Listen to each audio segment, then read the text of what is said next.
بسم اللہ الرحمن الرحیم۔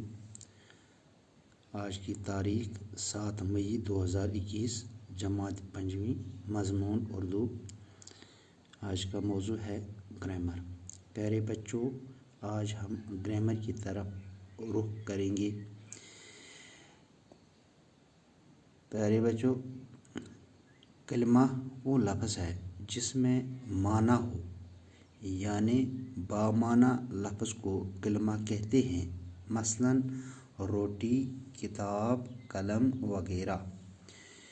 مہمل وہ لفظ ہے جس میں معنی نہ ہو، یعنی بے معنی لفظ کو مہمل کہتے ہیں، مثلاً بوٹی، وتاب وغیرہ۔ کلمہ کی 3 قسمیں ہیں: اسم، فعل، حرف۔ اسم وہ کلمہ ہے جو کسی شخص، جگہ یا چیز کو ظاہر کرے، اسم کہلاتا ہے، مثلاً کریم، سری نگر، قلم وغیرہ۔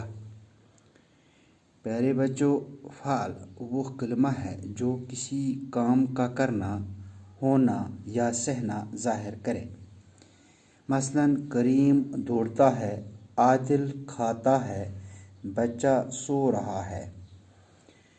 اس میں دوڑتا، کھاتا، سو رہا فعل ہے۔